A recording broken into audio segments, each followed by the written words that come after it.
Vamos a tener ahora la participación de Andrés Bordagaray. Les comento un poco quién nos está visitando, quién va a dar la primera charla. Nos está por dar una conferencia el doctor y arquitecto Andrés Bordagaray, que es egresado de la Facultad de Arquitectura de la UBA, y ha sido diplomado en Administración Pública en la Escuela Nacional de la Administración en Francia, y es doctor en Geografía y Urbanismo en la Universidad de la Sorbona, la nueva Universidad de la Sorbona. Es actualmente el director para América Latina del Instituto por la Ciudad en Movimiento, con sede en la Ciudad de Buenos Aires. Es el presidente de la Fundación Furban, con sede en la Ciudad de Buenos Aires. Es director ejecutivo del Consejo de Planeamiento Estratégico del Gobierno de la Ciudad de Buenos Aires. Eso fue. Sí. También fue subsecretario de Transporte y Tránsito del Gobierno de la Ciudad de Buenos Aires. Fue subsecretario de Coordinación de Planes Estratégicos, subsecretario de Descentralización y consultor experto en temas del sector público. Bien, esta presentación es solamente un cuarto de todo su extenso currículum, así que para nosotros tenerlo a Andrés hoy dándonos una charla sobre la temática de la movilidad es todo un honor y un orgullo. Andrés, bienvenido a nuestro humilde workshop sobre movilidad urbana y agradecidos por tu presencia. Adelante. Bueno, muchísimas gracias, Martín, por la presentación. Muchas gracias también, Mariela, por todos los intercambios. Uno se siente realmente parte de la casa en la FAUD, en Córdoba, y también estoy en la maestría en urbanismo. Así que me alegra mucho que hayamos podido llegar al día de hoy. Hace mucho que veníamos hablando con Mariela y con Martín de hacer este workshop y este año nos tocó un poco difícil. Se alteraron todos los ritmos de la ciudad, a tal punto que nos interrogábamos todos los días sobre la naturaleza de las actividades, lo cual por un lado hace todas las cosas más difíciles, pero por otro lado nos da más materia de reflexión y nos pone en un momento de interpelarnos sobre cómo hacemos las cosas, no solo a causa de la pandemia, de las medidas de aislamiento social y de cómo tenemos que reorganizarnos, sino también por otras cuestiones que nos venían afectando muy seriamente, frente a las cuales no estábamos actuando lo suficiente, como la desigualdad y como el cambio climático y las consecuencias que eso tiene, que ustedes la han padecido, entre otras cosas, algunos fenómenos excepcionales, como los incendios de humedales, las inundaciones, las sequías, y cambios en todas partes que también tienen que ver con esto. Entonces, como decía, digamos, por un lado estamos más limitados, pero por otro lado con un estímulo mayor, ¿no? Y también, junto con esto, quería en la charla introductoria compartir algunas reflexiones sobre la naturaleza de la actividad universitaria que hoy nos reúne, y de cómo se accede y se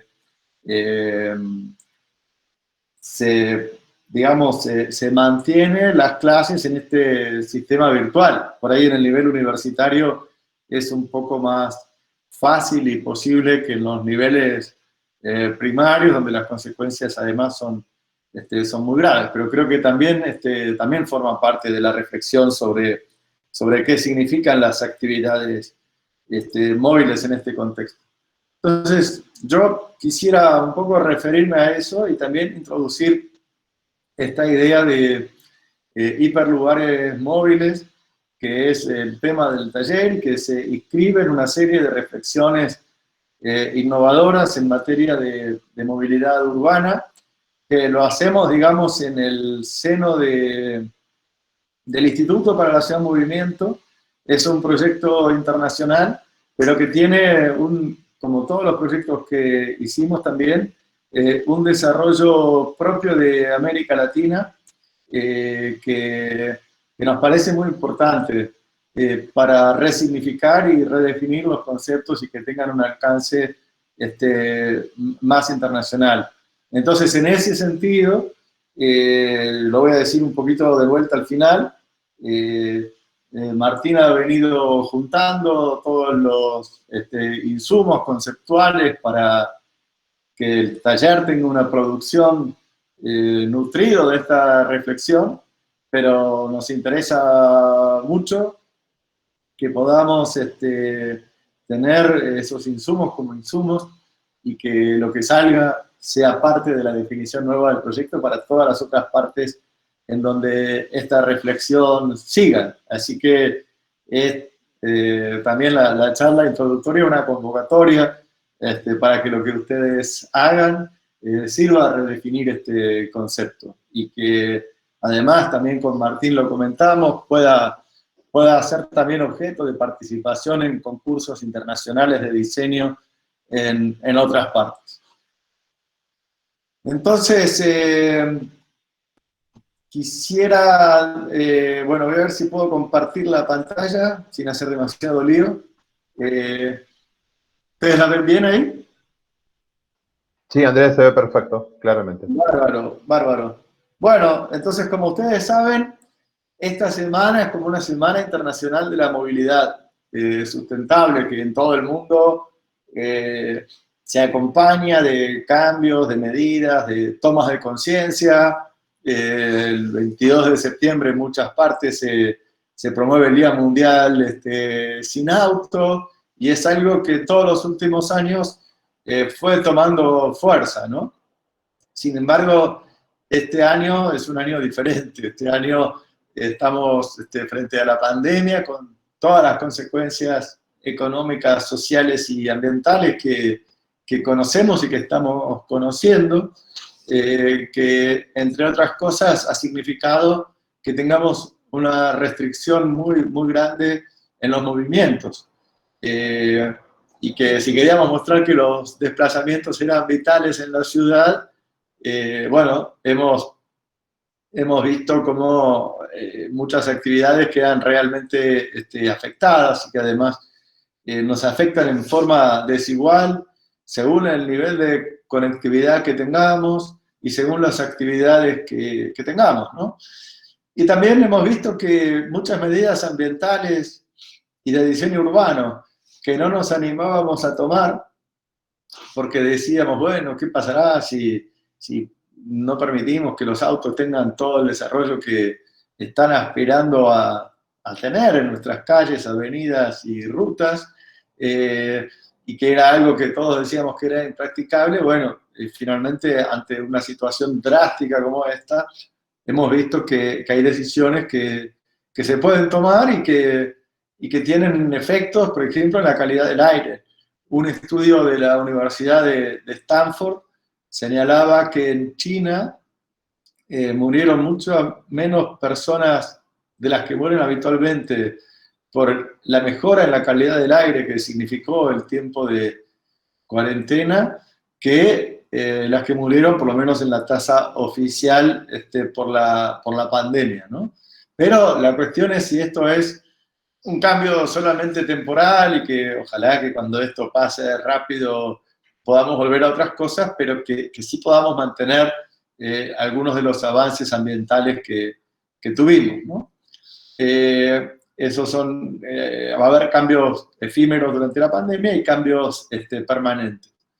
Y como decía, también cambia las actividades, y esto es algo que nosotros tratamos de poner detrás de los lugares y de los objetos y de los vehículos, ¿no? Es cómo están relacionados con actividades cuya práctica social evoluciona, ¿no?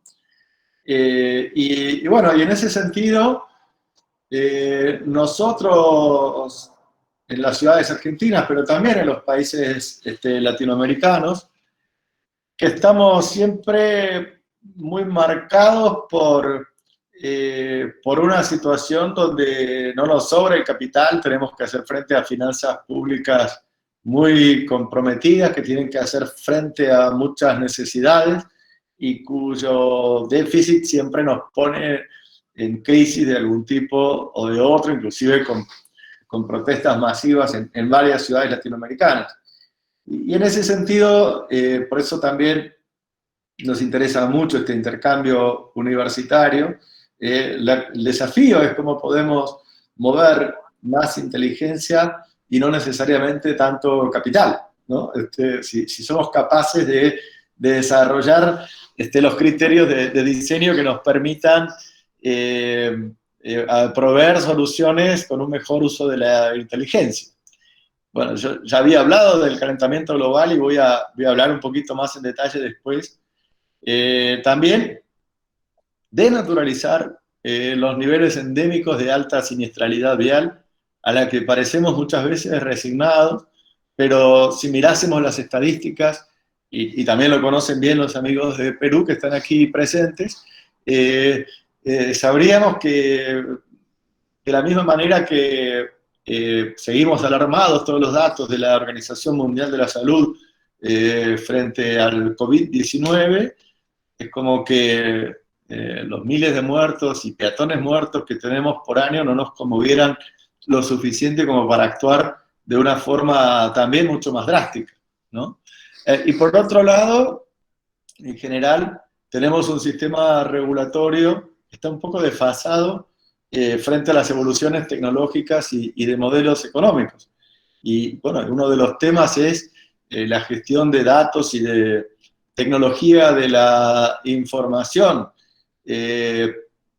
Por ejemplo, está en discusión el uso de las aplicaciones, la trazabilidad de los contagios, que por un lado nos pone desafíos muy grandes de respeto a la privacidad, y por otro lado también hay que aprender de algunas ciudades asiáticas que han seguido, a pesar de tener una enorme densidad, como Seúl, durante la pandemia, sin que hayan tenido que alterar su actividad, ¿no?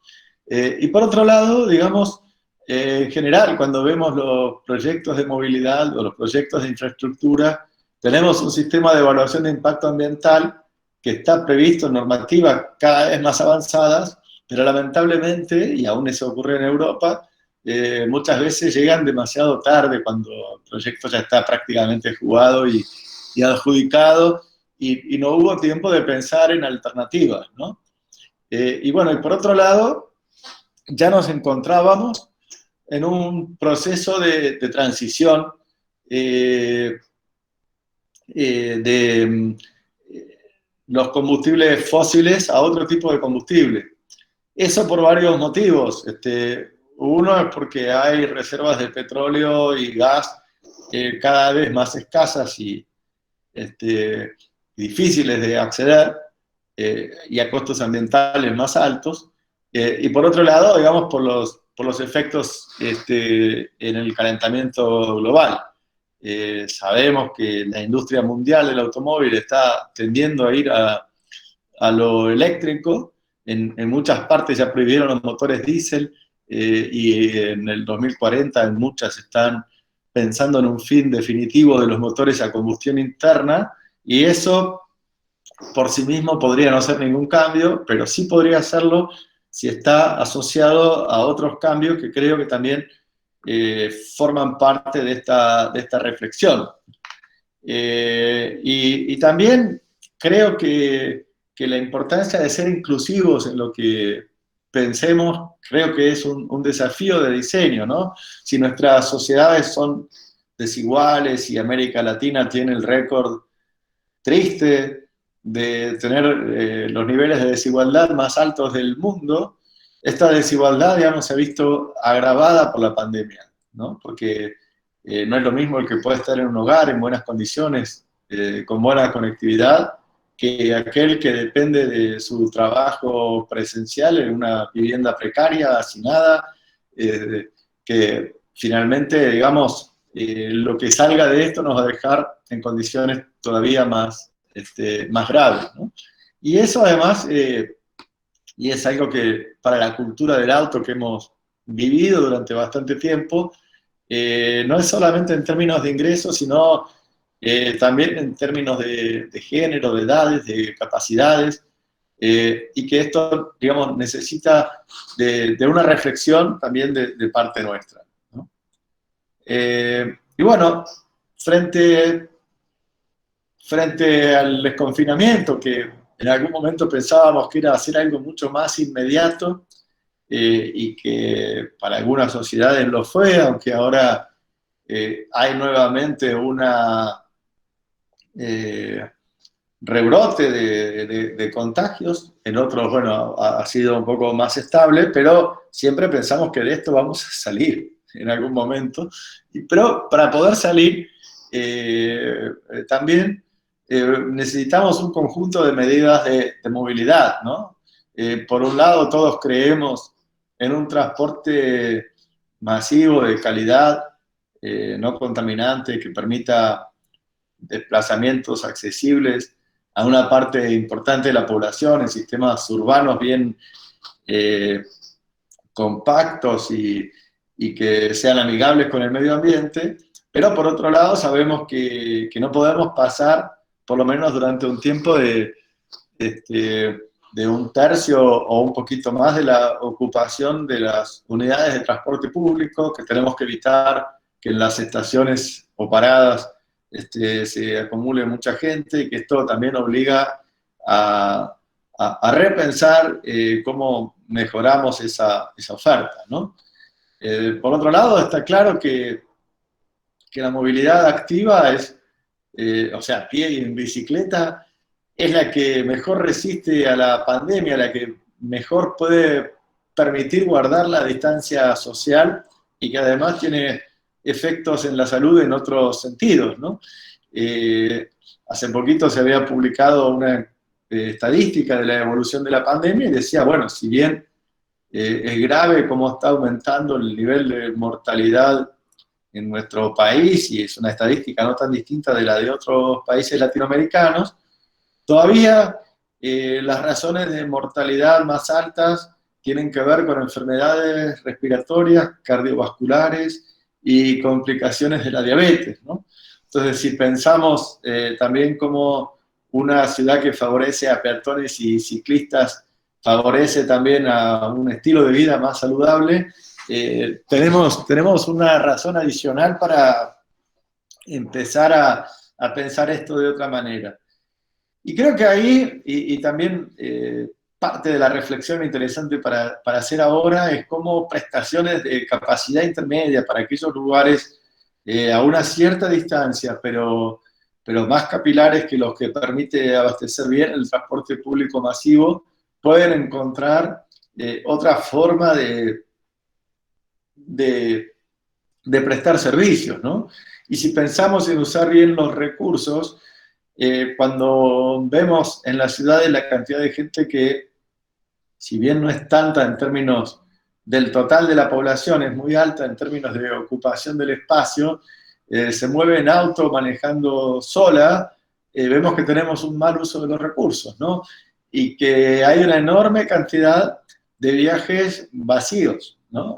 Que se hacen, y que si nosotros no combináramos con otras formas en la posibilidad de compartir un poco más los vehículos por distintos modos y distintas aplicaciones, digamos, probablemente no nos alcanzaría. Entonces, todo este primer paquete de medidas, transporte público masivo, mejores condiciones para la movilidad activa y aprovechar mejor los vehículos que circulan, permiten mejorar la oferta que damos a la población. Pero está claro que eso no va a alcanzar si además no lo combinamos con medidas desde la demanda, ¿no? Y bueno, en ese sentido, la organización del espacio y del tiempo de trabajo, de manera tal que, aunque podamos salir de las modalidades a distancia para quienes lo pueden hacer, o del teletrabajo, por lo menos signifique otro tipo de ritmos, menor nivel de concentración en las horas de punta, y inclusive en los ritmos escolares, por ahí combinar, o universitarios, ¿no? Distintos tipos de actividad, pero mejor repartidas en el día y en la semana. Y por otro lado, también, bueno, saber que hay límites en las actividades conectadas, de las que voy a hablar, y en ese sentido, digamos, hay un informe que acaba de publicar la CEPAL, que, bueno, habla de este mundo paralizado en lo físico, pero hiperactivo, como nosotros hoy, en lo virtual, ¿no? Entonces, ¿cómo podemos hacer para que el acceso a las tecnologías digitales sea más universal y que permita enfrentar los efectos, que esto también agrava la desigualdad y también puede ser una oportunidad para instalar cambios más permanentes, ¿no? Bueno, y esto también genera, por un lado, más información, pero información que hay que saber aprovechar y que debería poder ser un insumo de la planificación, y que es algo que deberíamos incorporar. Bueno, y acá tenemos una serie de ejemplos de cómo las tecnologías se pueden usar en la práctica para ofrecer mejores opciones, ¿no? Y en ese sentido, quisiera introducir un punto con el que hemos trabajado mucho a lo largo de todo este tiempo desde nuestro instituto, que es cómo el derecho a la ciudad, del que tanto hablamos, está vinculado con el derecho a la movilidad. Y el derecho a la movilidad también entendido como la posibilidad de elegir cómo movernos, ¿no? Y en ese sentido, hay hasta un reconocimiento en el plano internacional. La nueva agenda urbana tiene un punto específico donde habla del derecho a la ciudad, pero es verdad que es un enunciado bastante general y que deja un poco la pelota en los gobiernos locales y nacionales para que eso se pueda poner en práctica, ¿no? Eso además, lo más interesante es cómo se relaciona y se refuerza mutuamente con otros derechos, como el derecho a la educación, a la salud. Nosotros lo veníamos diciendo hace mucho, pero está claro que no poder desplazarse ha condicionado severamente el derecho a la educación. Y en ese sentido, esta escala de reflexión desde una facultad de arquitectura, urbanismo y diseño, también creo que nos puede llevar a un aporte de lo que se puede hacer desde lo local, ¿no? Bueno, siempre dábamos como medio alcanzado y adquirido el derecho de ir y venir. De todos modos, hoy está comprometido por una cuestión extrema de salud pública, pero creo que esto nos permite, además, estaba condicionado antes por las congestiones, estaba condicionado por las barreras físicas de la infraestructura, y nos parece interesante que se pueda considerar en este contexto, ¿no? También de la garantía que le damos a las personas para poder desplazarse, no es solamente que tengan el derecho de hacerlo, sino que le ofrezcamos los medios para poder hacerlo, ¿no? Tanto en infraestructura como en vehículos, como en la accesibilidad, y ahí entra también la discusión de subsidios, externalidades, tarifas, peajes y costos, digamos, de cómo se distribuyen en la sociedad para que se puedan redistribuir de una manera más justa, ¿no? Y en ese sentido, digamos, creo que también esto es insumo de diseño, incluir dentro del derecho a la movilidad el derecho a un espacio y a un tiempo de calidad, ¿no? Claramente desafío de diseño, ¿no? Y no solo del diseño de un objeto en particular, sino que es lo que creo que es interesante del taller que van a hacer, sino de cómo ese objeto interactúa con el espacio urbano para que el resultado sea un resultado de calidad. Y también cómo hacemos para que el tiempo dedicado, por más que cambie con las nuevas posibilidades de interacción, tenga también calidad, que sea un tiempo aprovechado y que sea útil. Y en ese sentido, también hay un derecho a la información, que es, digamos, una interfase en varios planos, ¿no? Otro concepto, me parece, para el diseño, que es cómo primero accedemos a la información de en qué se invierte el dinero, cómo se asigna, cómo se toman las grandes opciones urbanísticas y de movilidad, pero por otro también es la información para desplazarnos y cómo los sistemas interactúan con los ciudadanos, ¿no? En todo momento y en todo lugar. Otro desafío de diseño, además creo que una parte importante eh, de las evoluciones tecnológicas nos dan por un lado una facilidad mayor con los smartphones y todo esto, pero por otro lado también necesitamos que el propio diseño del sistema sea comprensible, ¿no? Y después, bueno, hay un último punto acá muy importante que es también el derecho como obligación, ¿no? Lo que uno tiene que respetar. Si no se puede ir a más de una determinada velocidad, no puedo ir. Si no puedo estacionar en cualquier lado sacándole el lugar a quien debe estacionar una bicicleta u otro tipo de formas de movilidad, no lo puedo hacer. Y una parte antipática, pero digamos que tiene que ver con el respeto a las normas, ¿no? Pero también quisiera profundizar un poquito más cómo esto se combina con el desafío para las ciudades de un aumento de más de 1,5 grados de temperatura global, ¿no?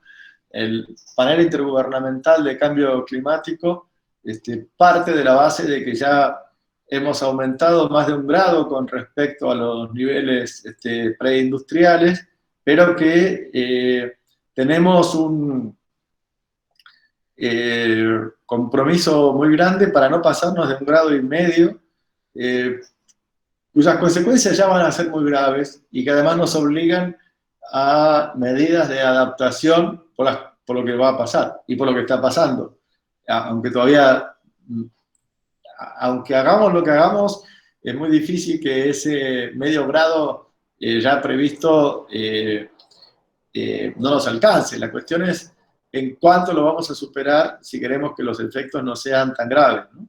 Y en estos informes, el aumento actual es de 0,2 de grado centígrado por década, y con eso la proyección nos da que entre 10 y 30 años vamos a estar en ese límite o por encima.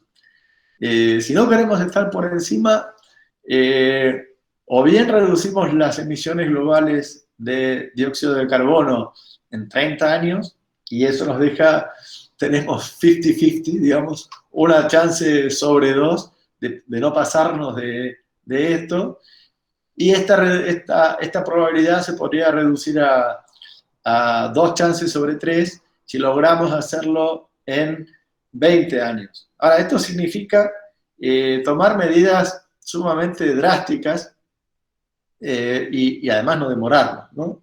Cada año que reducimos el inicio de la reducción de emisiones, achicamos en 2 años esta ventana, con lo cual, digamos, si no aprovechamos este envión, creo que estamos en un problema grave.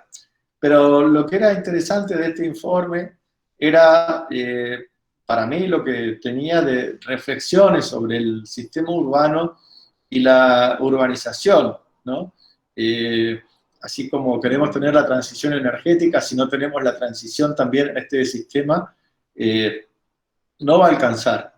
Y bueno, acá este manejo que ustedes tienen y que van a desarrollar, esta articulación entre el diseño industrial y la gobernabilidad urbana y a múltiples niveles, es un punto crítico, ¿no? Esto tiene que ver también con las formas de crecimiento de nuestras ciudades, de cobertura de suelo urbano que está siendo 2 veces superior al del crecimiento de la población. Y esto está inducido en una gran medida por los tipos de vehículos y los tipos de movilidad que tenemos. Pero también tenemos ahí una posibilidad muy grande de ahorro de energía. quisiera, digamos, un puntito de esta foto que estaba en la página de la Universidad de Córdoba después del seminario del selfie que había tomado el tema del acceso a las ciudades universitarias. También nos refleja cómo nuestro propio ámbito de estudio en materia de reflexión y tal vez algunas de las opciones que consideren pueden estar adaptadas directamente a esto, y para eso también tenemos otros insumos para poder poner a disposición. Y bueno, también está claro que a cada tipo de forma de desplazamiento, un tipo de infraestructura urbana.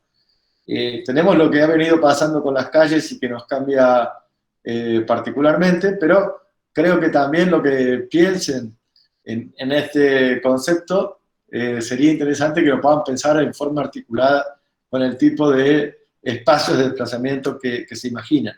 Vamos a compartir con Marcelo los trabajos de la maestría en urbanismo más adelante, pero está claro que hay tipos de calles recientes que son de la era fósil y que están pensados para un tipo de vehículo y para un tipo de desplazamiento. Si hablamos de la movilidad post-fósil, esto es parte de una publicación que hicimos, está tomado un ejemplo en Corea del Sur. Bueno, hay que repensar esas infraestructuras y su uso. También lo han hecho más recientemente y cerca de aquí, en Río de Janeiro, tirando abajo el perimetral, que era un periférico, que era una barrera urbana que separaba el centro histórico del frente marítimo, y que hoy, digamos, tiene un trazado de tranvía ahí adentro. También hay una redefinición de las vías urbanas en París, en Barcelona y en otras ciudades, pensando esas viejas infraestructuras que se habían construido, cómo deben cambiarse.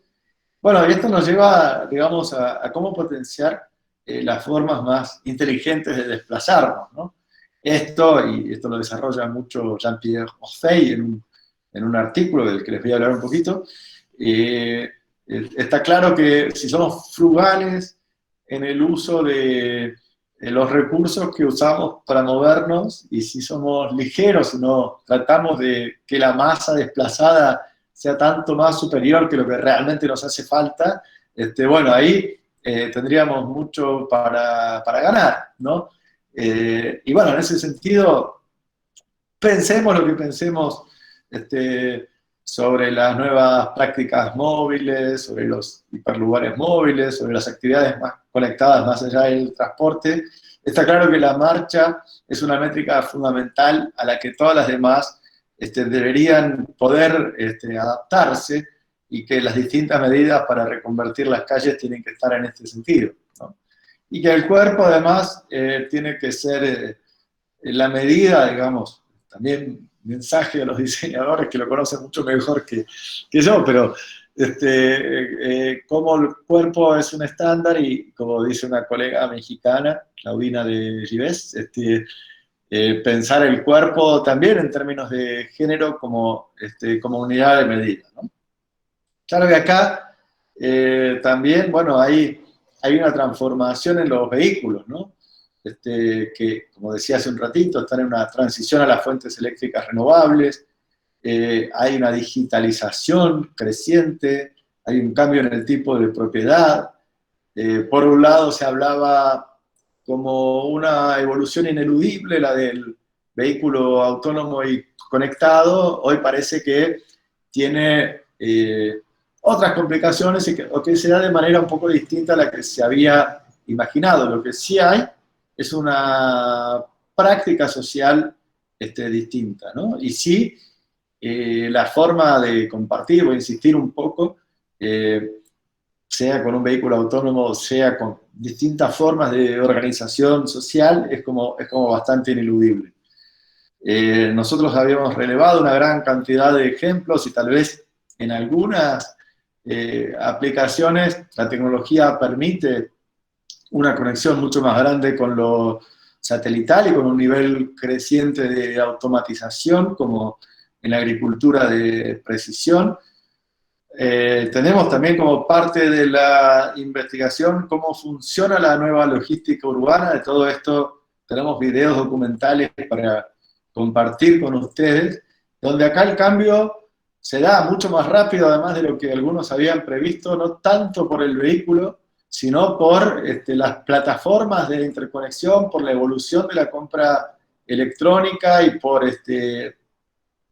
también otro tipo de relaciones laborales y de ritmos de la ciudad. Esto también se vio durante la pandemia en Milán, cuando estaba todo parado. Una de las pocas actividades que seguía era la de la distribución de este tipo en las ciudades, ¿no?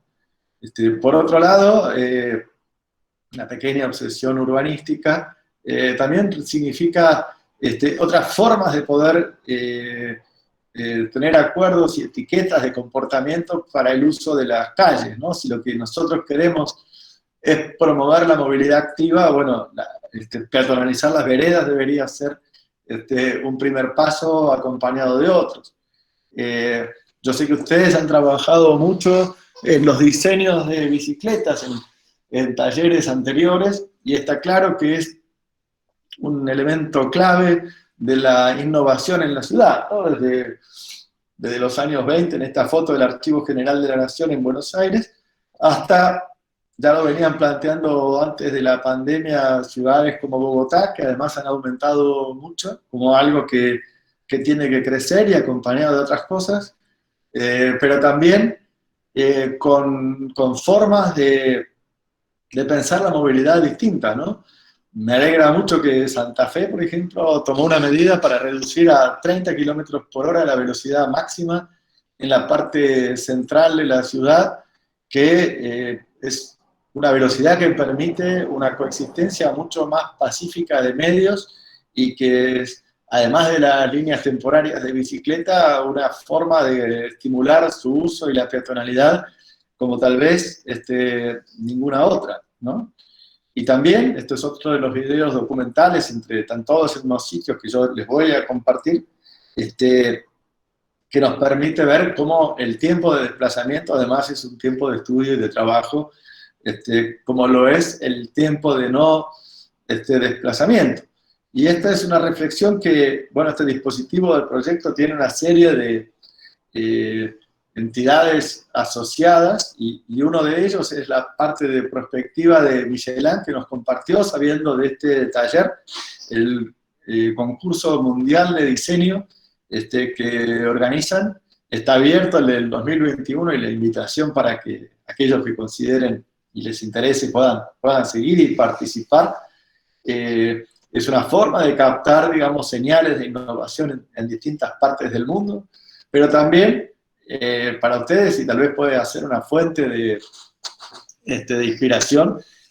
Bueno, hay los resultados del concurso del año anterior, que tenía otro tema, cada uno tiene temas particulares, pero con Martín veíamos que había algunas cuestiones que podían ser también insumos de interés. Entonces, bueno, recapitulando un poquito lo que veníamos diciendo, acá hay toda una serie de innovaciones que son un catalizador y en este momento.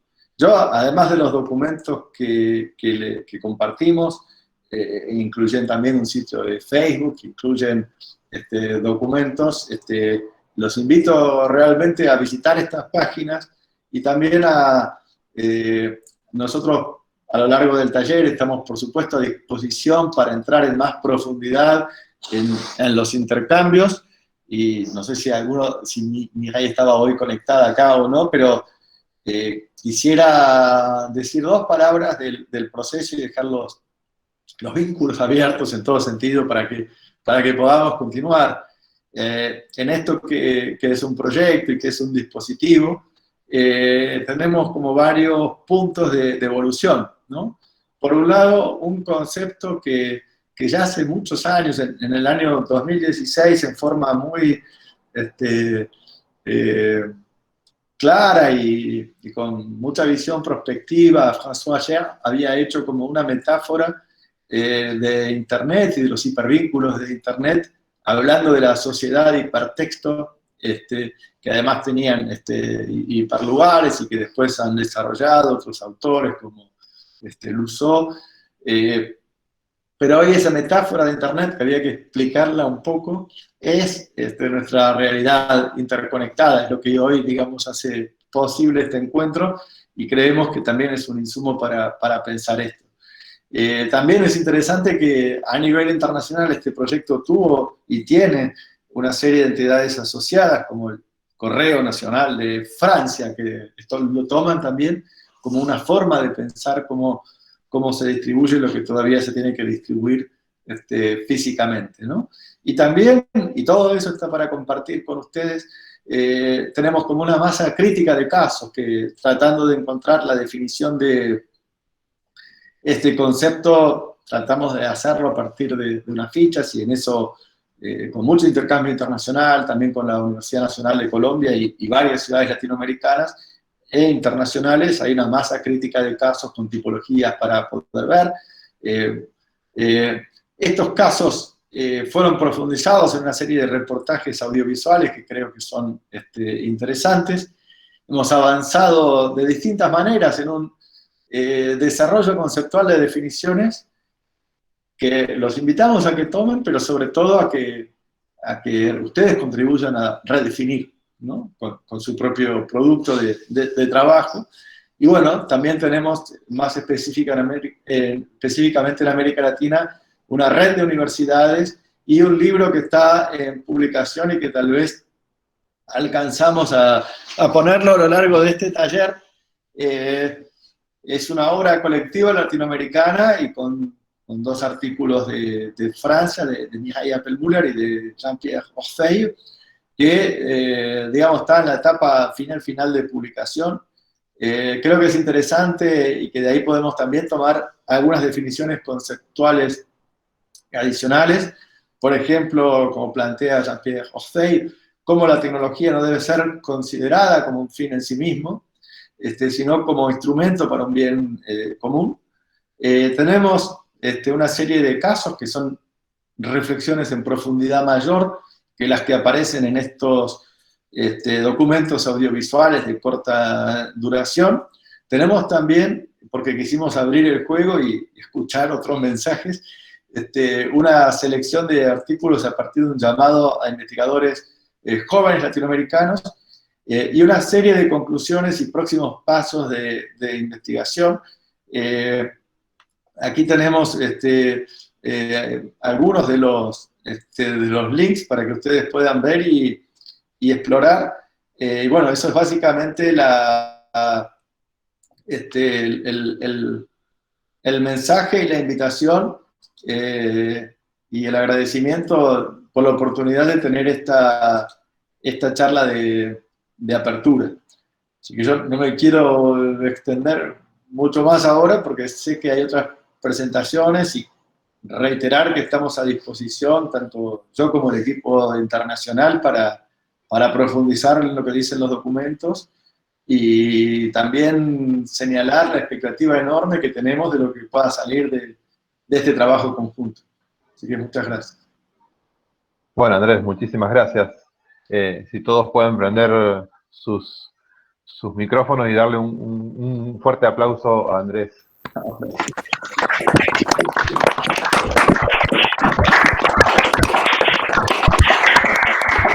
Andrés, lo que conversábamos nosotros meses atrás, de transferir esta cosa de la tarea de los científicos, de la investigación, y meterlo dentro de las aulas, de los talleres de diseño, es nuestra intención, ¿verdad? Con el programa de @aula de Mariela y toda la gente del equipo de investigación grande, es parte un poco de nuestra misión. Tener datos y tener toda la información que vos nos estuviste brindando y los conceptos que nos estuviste brindando, yo creo que va a haber un buen punto de partida, por lo menos un buen punto de crisis, en ponernos a pensar todas estas cosas que vos nos comentabas, sobre todo en función de cambiar modelos, ¿no? Y de revisar lo que estamos haciendo como sociedad, y de nosotros como diseñadores, bueno, ¿qué proponemos? ¿Qué cambio proponemos? Sin duda que, digamos, como jóvenes, estos participantes van a tener que mirar a su futuro en perspectiva, proponer cambios, porque también les va a tocar a ellos ser adultos y hablarles de esta situación a los más jóvenes. Bueno, a ver qué sucede. A mí me ha dejado con muchos interrogantes tu presentación. Hemos estado anotando conceptos tras conceptos que has ido esgrimiendo en tu presentación. No sé qué preguntas han surgido. A ver, dejamos abierta la posibilidad de hacerle preguntas a Andrés. Los chicos ya han tenido toda esta parte de esta información en el muro del workshop sobre los videos con los especialistas, el brief de hiperlugares móviles, ahí ya lo han tenido la oportunidad de estar leyéndolo. Bueno, a ver, preguntas, inquietudes. Diego, Mariela, la vamos a adelantar a Mariela por la charla, pero bueno, siempre Andrés nos deja pensando. Yo recuerdo su presentación en el Selfie en mayo del 2017, que salimos todos con la cabeza abierta, así como, ¿qué estamos haciendo? ¿Qué estamos haciendo ¿Puedo justamente? preguntar? Diego, adelante. ¿Qué tal? Buenos días. Antes que nada, un gusto, Andrés. Excelente, espectacular la charla. Mi pregunta es, ¿cómo se pasa concretamente a la acción? ¿O cuáles son los mecanismos para pasar a la acción? En el sentido de cómo podemos realmente generar un cambio, ¿no? Y con esa te pregunto otra. ¿Es posible empezar desde lo micro, desde la unidad, por decirlo de alguna manera, y que eso sea multiplicador y desde ahí se empuje al cambio? Ok, muchas gracias, Diego, y contesto ahora y le decía a Martín, yo después vuelvo también al mediodía para seguir más tranquilo y este viaje a México que tengo que hacer abruptamente. Yo creo que sí, que hay que combinar lo micro y lo macro, pero creo que está claro que cuando uno veía el automóvil por primera vez a principios del siglo XX, si uno quiere un invento micro, ¿no? O el ascensor. Bueno, esas cuestiones han generado un cambio después en lo macro totales, ¿no? Y el automóvil, bueno, también generó la infraestructura que después lo tiene. Entonces yo creo que si pensamos, cuando pensamos en lo micro, el tipo de infraestructura que requiere y el tipo de consecuencia ambiental y social que produce, es una forma de catalizar ese cambio, ¿no? Entonces creo que, sobre todo, me parece bárbaro que esté en la Facultad de Arquitectura, Urbanismo y Diseño y que se pueda pensar en todas las escalas simultáneamente. Muchas gracias, Andrés. Andrés, te voy a presentar a Diego de una manera muy informal. Antes de haberle dado la bienvenida, Diego es profesor titular de Ergonomía 1 y Ergonomía 2 en la carrera de Diseño Industrial. Y también nos está colaborando mucho con la cátedra de Diseño Industrial 2 cuando tenemos que hacer relevamientos antropométricos y enseñarles a los chicos, bueno, cómo es esto de contemplar a la persona en el diseño de los productos. Así que bueno, también es parte y vínculo con la gente del Perú. Andrés, si querés, te liberamos para que tengas tu tiempo de viajar y hacer el check-in al vuelo. Una sola cosa, veo que está conectada Mireille en Francia, no sé si me está escuchando ahora y si quiere dar un saludo. ¿Estás ahí, Mireille, o no? Y bueno, si no, bueno, sí, nos volvemos. Hola. Hola, Mireille. Hola a todos. Hola, bienvenida. Hola. Buenos días. Buenos días. Solo para saludaros en el empiezo de este trabajo largo de un mes, me parece, que nos interesa mucho ver las propuestas y el pensamiento de los estudiantes de design. Quisiera también saludar a Mariela. Y Hola, Mireille. Hola. Si me permiten una precisión sobre el tema del micro, el trabajo que hacemos de bastante años al Instituto para Ciudad de Movimiento, es decir, podemos empezar con soluciones que están ancladas, locales, que coinciden con el modo de vida local, los usos, las prácticas sociales, y imaginar una solución frugal, como decía Andrés, y casi simple, y que se organiza, que se basa sobre cosas que ya existen. Y para compensar un poquito el tema macro, nos interesa ver cómo cómo se organizara la gente durante la pandemia. Cuando uno es inmovilizado, otros se mueven, los de la logística, etc. Y también cómo objetos tipo vehículos tradicionales se convirtieron muy rápidamente en hospital móvil, en escuela móvil, en sistema de acceso al web para las zonas donde la gente no estaba conectada. Entonces hay una potencialidad de los objetos existentes, de la innovación social espontánea de la gente, que es muy interesante observar para imaginar un servicio que puede combinar movilidad, espacio-tiempo de la movilidad, y un tipo de urbanismo móvil, efímero, puntual, que responde a las necesidades del momento y del lugar.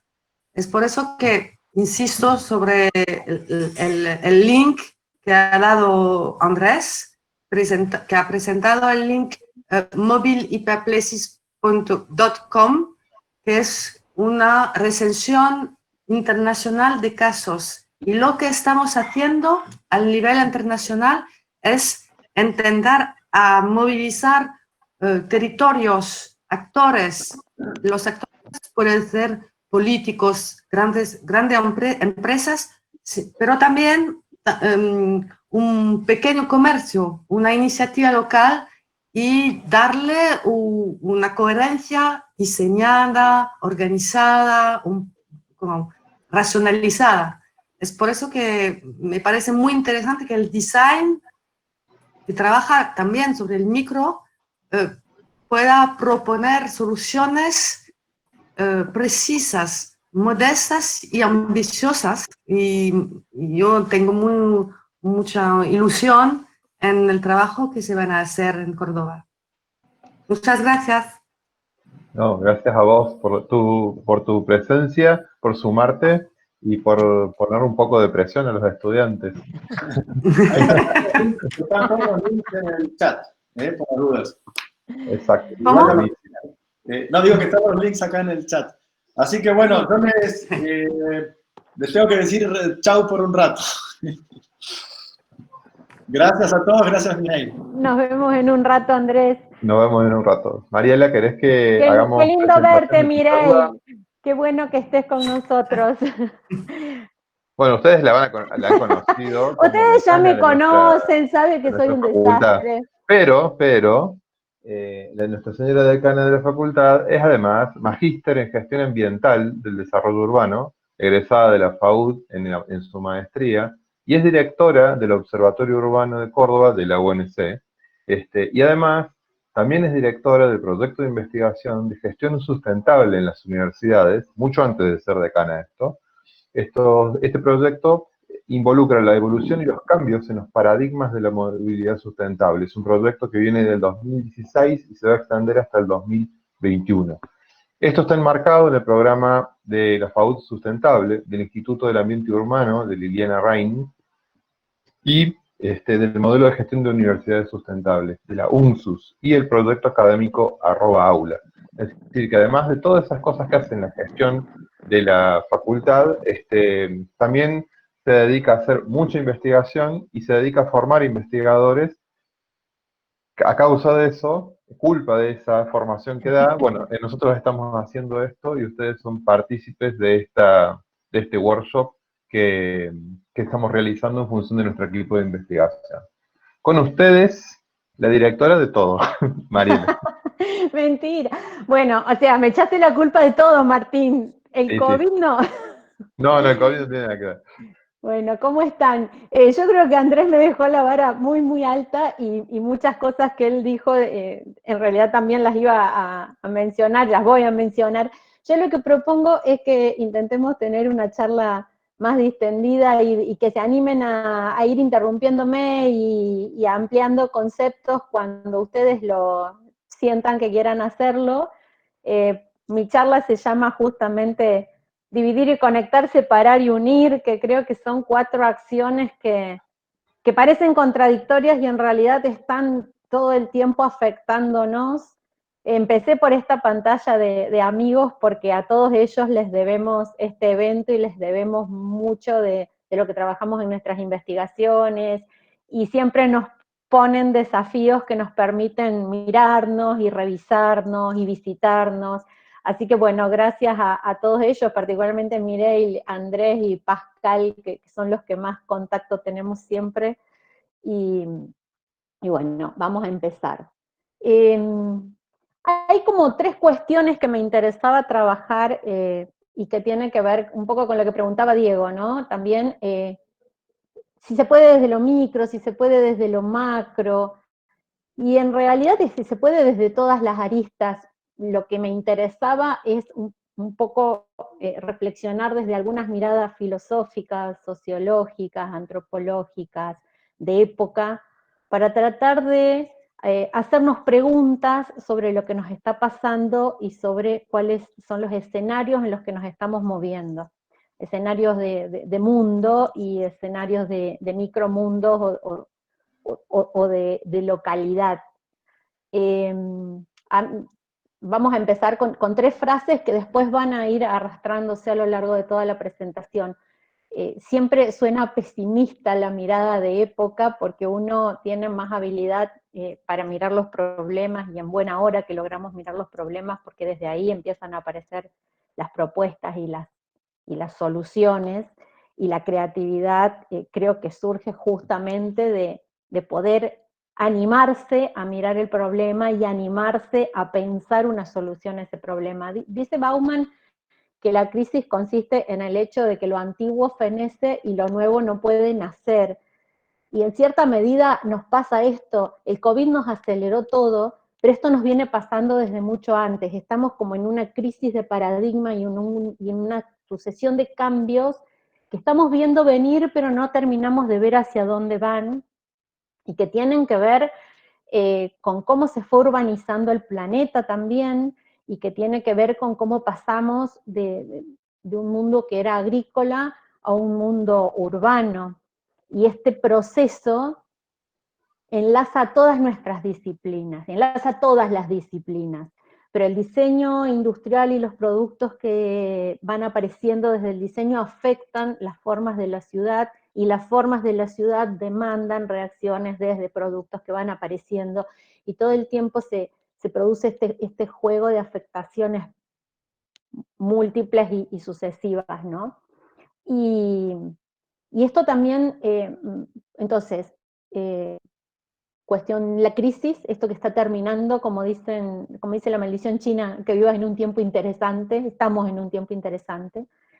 La ciudad y el campo, y la metrópolis, la ciudad intermedia, la ciudad pequeña.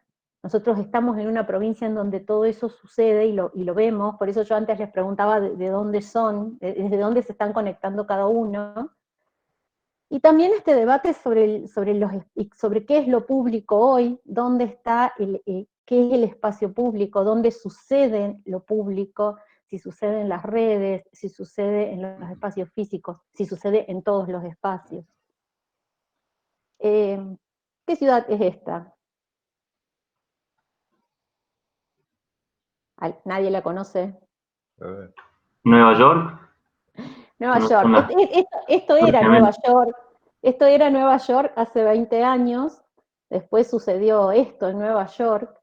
Y esto que sucedió en Nueva York nos hizo repensar un montón de cosas y mirarnos. Una de las preguntas sobre las que me interesa trabajar hoy es sobre los dónde anclado en los territorios, y para reflexionarlos sobre este concepto de que siempre me interesó, que es la distancia existe para ser cancelado. O sea, venimos de una lógica en donde nos hemos dedicado a cancelar distancias.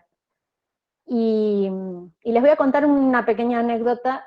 Hace un año y medio, y todo esto ya suena tan a pasado y tan que pasó hace tanto tiempo, estábamos con un grupo de estudiantes en este lugar maravilloso que se llama Ravello, en el sur de Italia, porque hacemos un workshop que es dibujar el sur de Italia, entonces salimos a viajar, y justo era el festival de jazz, que es un festival paradigmático que acontece durante toda la noche, hasta ver el amanecer en el Mediterráneo, y como además uno es profesor de la universidad y es metiche y mira todo, encontré estos cestos que me encantaron, y dije, quiero estos separadores de residuos para la facultad, porque me encanta, aparte me parece una mirada súper innovadora, ecológica y demás.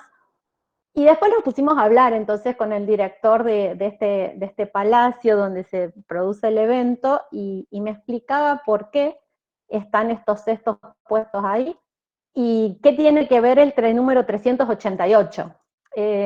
¿Qué les parece que es 388? Capaz que alguien ya me escuchó decir esto y ya sabe lo que es 388, si lo sabe dígalo, y si no, significa que el público se renueva. ¿Alguien sabe qué significa 388? No, bueno. 388, No nadie me escuchó entonces. 388 Claro. Es la cantidad de atentados que hubo, o amenazas de atentado que hubo ese año que estuvimos en el sur de Italia, en Europa. Y en el estudio de posibles atentados, Ravello está en el mapa de los lugares sobre los cuales se puede llegar a producir un atentado. Y según los estudios que ellos hicieron, un atentado posible es una bomba puesta en los cestos de residuos. Entonces, por eso todo el equipamiento de la ciudad se transformó en estos prismas como de vidrio blindado transparente que permite ver lo que sucede adentro. También pasó en los últimos años, y lamentablemente hoy nos está pasando, y esto es lo global y lo local, ¿no? 2.600.000 son las hectáreas que ya se quemaron en distintos incendios. Este es el mapa de incendios de Brasil. Estas son imágenes de incendio que no alcancé a cambiar, pero en este momento, y lo lamento en el alma, se nos está quemando el observatorio de la universidad en Bosque Alegre, y por eso digo que esto que lo vemos siempre en las pantallas y en el mundo, hoy es una noticia nuestra, y si los que están en Córdoba abren cualquier ventana saben que estamos respirando el aroma de tener el incendio acá, a metros. Y también estamos en un mundo que, con todos estos conflictos ambientales y de época y sociales, y está muy afectado por las migraciones y por enormes desplazamientos de personas que nos llevan a pensar dónde estamos, ¿no? Estamos en Córdoba, pero estamos también en el mundo. Y en ese dónde estamos entra un poco lo que decía Mireille hace un rato. Bueno, ¿cuáles son los desafíos desde este lugar en relación a la movilidad, en relación a pensar estos hiperlugares, y cómo podemos pensar hiperlugares globales pero locales? Si hay alguien conectado que no es de la Universidad Nacional de Córdoba, la ciudad de Córdoba es todo esto, ¿no?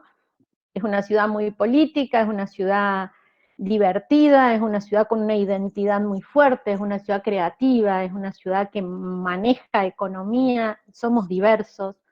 Y yo creo que todo esto se representa en esta foto de Marcos López, que se llama Asado en Mendiolaza y que recrea La Última Cena.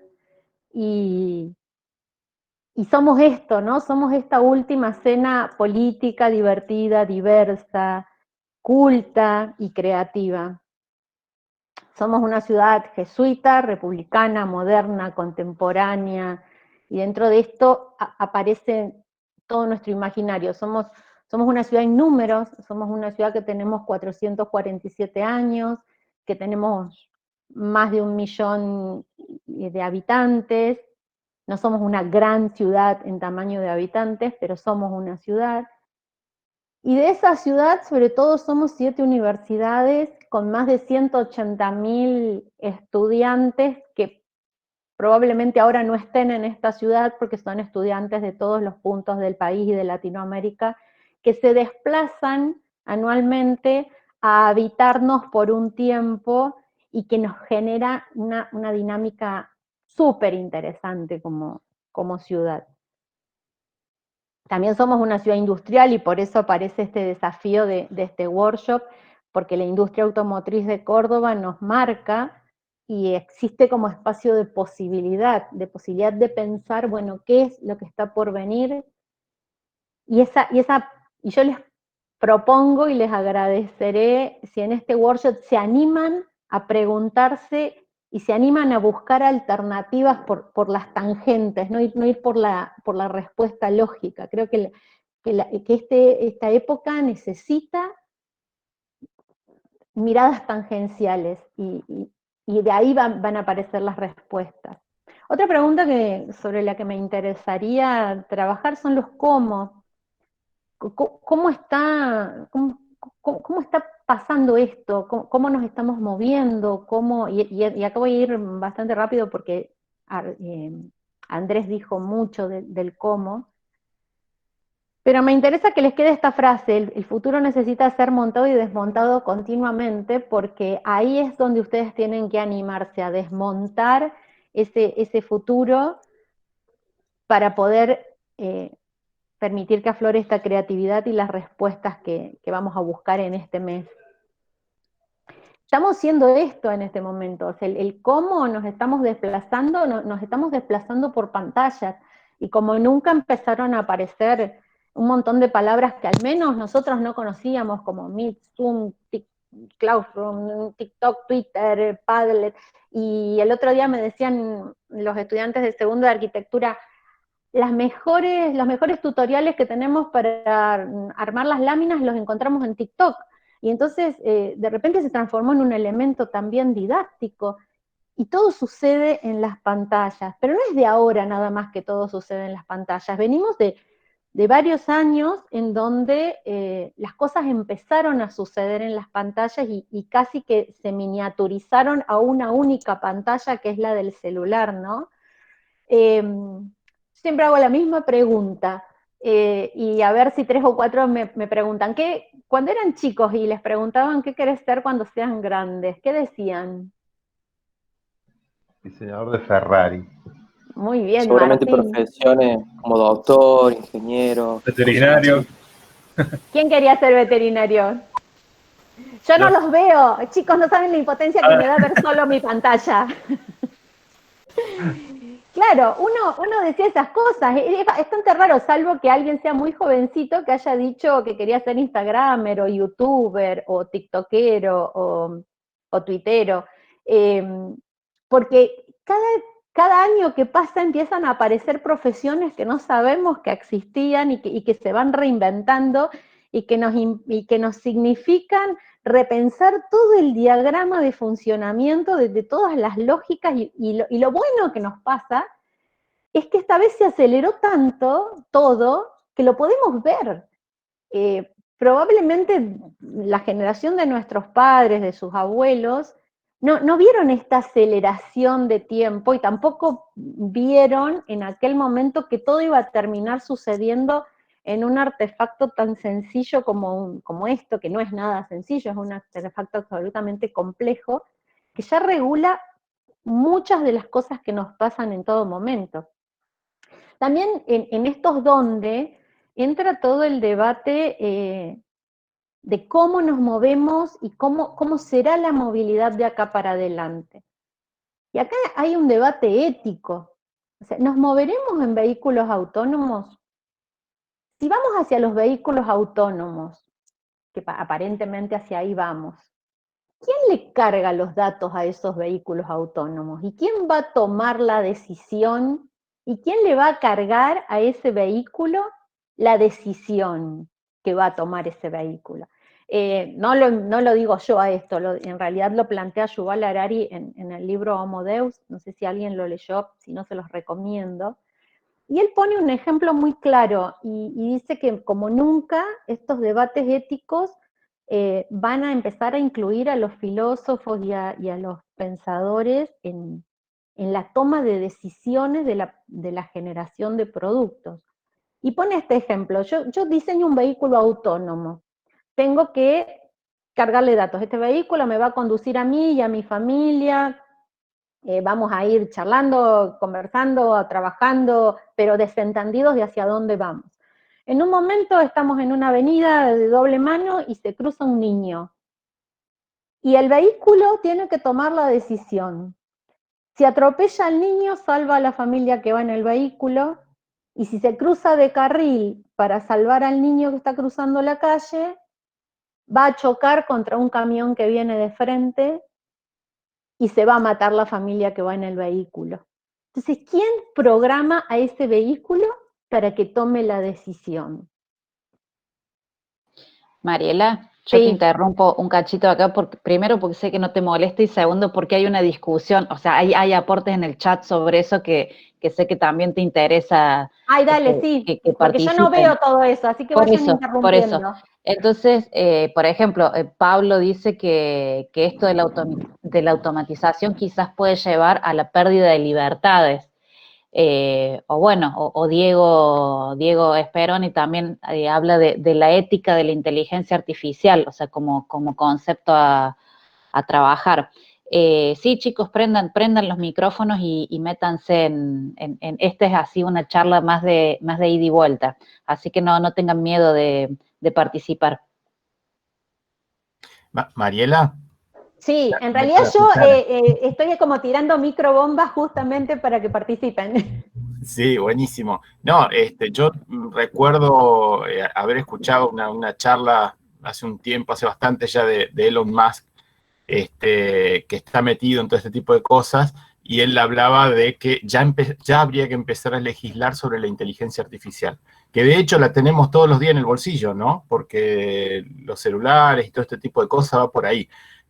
Y creo que es todo un debate ético también eso. Yo creo que hay que, porque en definitiva, esto que vos planteás va a estar conducido por inteligencia artificial.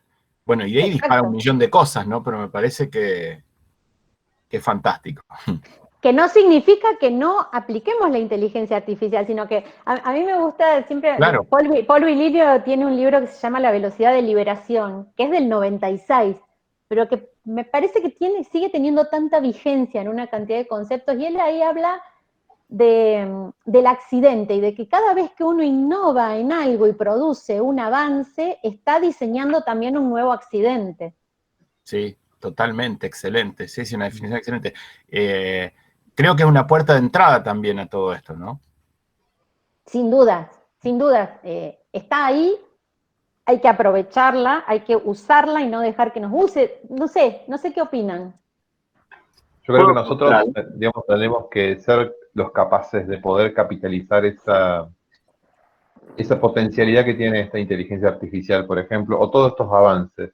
Yo recuerdo cuando cursaba la maestría en diseño de procesos innovativos, una de las cosas que más me chocó y me impactó fue que en realidad descubrir que para las grandes innovaciones hoy es volver al 20, cuando en la ciudad había gente que andaba en bicicleta.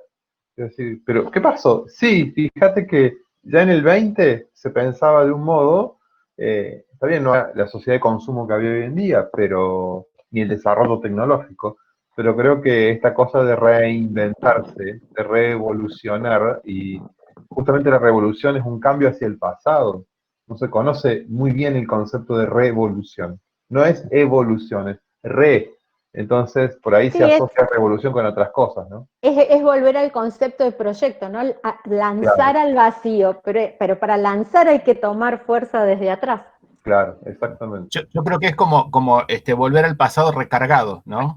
O 2.0, donde hay todo un avance tecnológico. Conceptualmente se vuelve a determinadas cosas, pero con un empuje tecnológico de desarrollo y de cosas distintos, ¿no? Claro. ¿Alguien decía si podía intervenir? Sí, Yo quería decir algo con respecto al planteamiento ese que hiciste de la inteligencia artificial con la toma de decisiones. Algo que yo el año pasado, digamos, hice un trabajo similar, digamos, con respecto a la intermodalidad y movilidad sustentable para diseño 3 a la mañana. Bueno, eso no rindió los frutos que yo esperaba, pero la investigación que hice, digamos, me llevó al hecho de que hay una cuestión hay una limitación muy grande con respecto a la política y a la legislación, básicamente. Exacto. Y que eso siempre termina trazando todos los intentos que uno desde el diseño puede llegar a hacer. Y me llevaba, digamos, siempre el hecho de que se tiene que hacer el diseño, digamos, tiene que estar junto con una agenda política, que usualmente es muy incómodo. Y con respecto a esa agenda política también se lleva a cabo el hecho de que todo se tiene que estar pensando de una manera legal. Así como uno puede diseñar el vehículo autónomo, también tiene que diseñar el hecho de que la vía por la que se vaya, digamos, tiene que estar segura para que precisamente no ingrese el peatón, por ejemplo. Se tiene que tomar una seguridad más determinada. Y toda la adecuación legal, claro, que hay que hacer en relación a eso. Bueno, el caso paradigmático, por eso puse esta pantalla, es el autito de Google, que la primera vez que chocó sin conductor, las aseguradoras entraron como en una crisis de paradigma y de repensarse, porque dije, bueno, ¿y de quién es la culpa si no hay un conductor? Daniela, me permití poner hoy, comentar algo en base a lo que dice Martín, que me parece que está bueno, que en definitiva, por ahí es cierto que todo tiene que ir de lo legal y de una cuestión sistémica para solucionar estos problemas, pero muchas veces, cuando estas cuestiones no se dan, yo creo que las revoluciones, ¿no?, provienen de eso, de un empuje de abajo hacia arriba, en donde empiezan a aparecer cosas en donde el Estado, los gobiernos que tenga que legislar, se ven obligados a legislar en base a eso. Entonces el cambio sin duda, hasta que no aparece el problema, no va a aparecer la solución. La legislación o la solución o el debate. Por eso por ejemplo, de lo micro, ¿no? Entonces, ¿cómo de lo micro puede llegar a empujar hacia arriba, ¿no? Tal cual, incluso claro, yo digo, bueno, en todo esto, esta revolución de, por ejemplo, el mundo dron, digo, bueno, y si todos nos empiezan a repartir las cosas en dron y ya mi pizza va a llegar desde mi terraza, entonces tendré que repensar la estructura de mi domicilio, pero a su vez tendré que ir atajándome a ver cuántos drones me van a cortar el pelo. No sé, digo, a ver...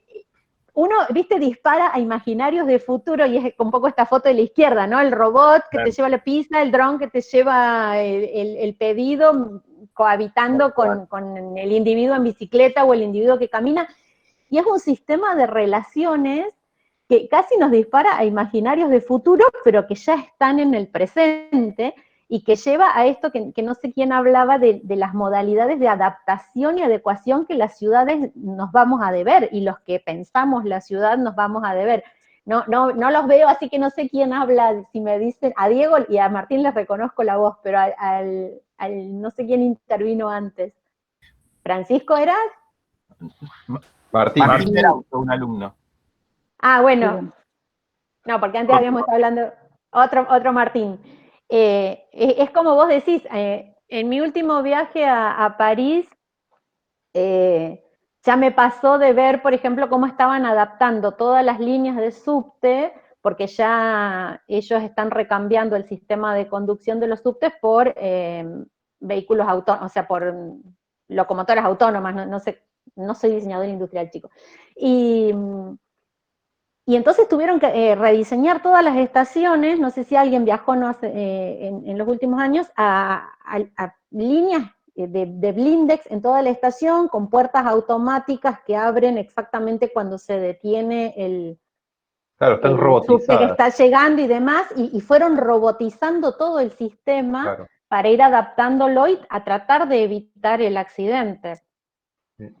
Que siempre puede aparecer un nuevo accidente, aun cuando uno piense todas las opciones posibles de no accidente, me imagino que algún accidente va a aparecer lo mismo. Pero también está la posibilidad de empezar a agregarle plus de valor a lo que uno piensa como movilidad, y acá viene la imagen de abajo, que a mí me encanta esto que está pasando en el diseño, de que no solo se mitigue el impacto, por ejemplo, en la no utilización de combustibles, sino que además se le agregue un plus de generación de oxígeno o de generación de energía para el ambiente, y bueno, voy a ir y venir en varias imágenes, que es, por ejemplo, lo que está pasando con este neumático que están experimentando, que genera oxígeno.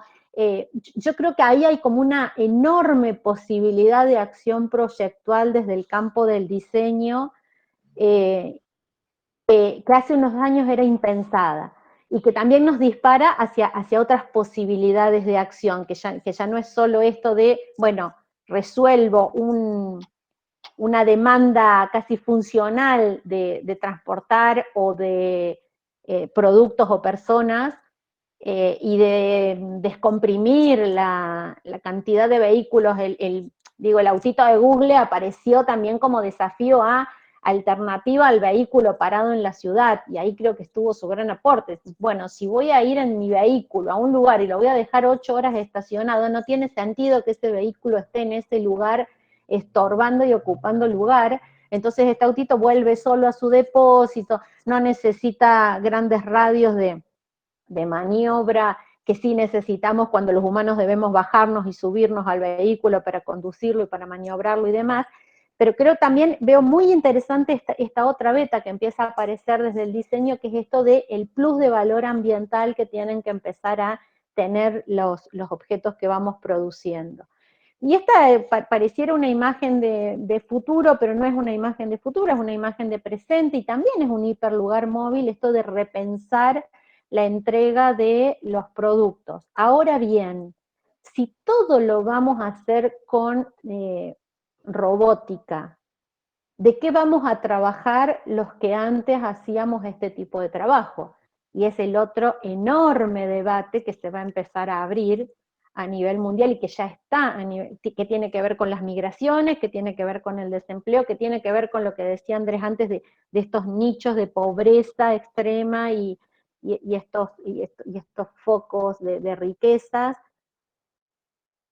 Y ahí les pregunto, ¿qué hacemos con esto?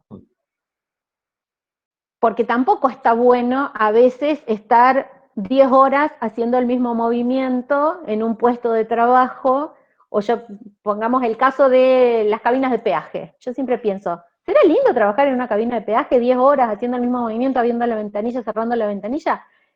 ¿Puede robotizarse eso? Sí.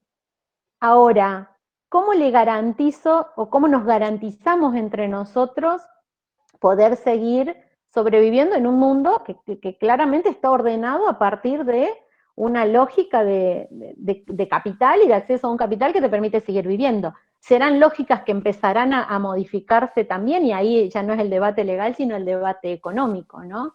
Porque convengamos que también el billete es un invento.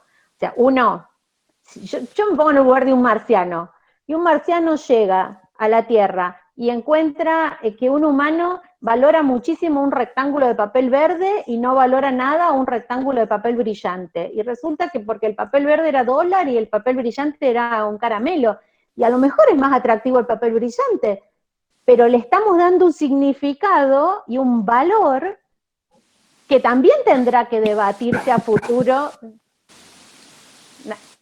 ¿Alguien quiere decir algo o siento un...? No, seguí, Mariela, seguí. Que también tendrá que debatir. Me estoy yendo por las ramas absolutamente, pero me acordé de qué pasa. Es justamente poner en crisis qué valoramos, es decir, como sociedad o las personas, qué valoran. Porque, por ejemplo, viniendo a nuestro contexto económico-social, ¿por qué también tenemos tantos autos en las ciudades? También porque la clase media o media baja que puede acceder a capitalizar algo, no llega a capitalizar, por ejemplo, una vivienda, puede capitalizar un vehículo y tiene un título de propiedad, que es un auto, que se desvaloriza, obviamente, pero si me puedo comprar un auto como para capitalizar algo, lo hago. Entonces, cuando hay bonanza económica, la gente compra vehículos. Eso sucede en Argentina.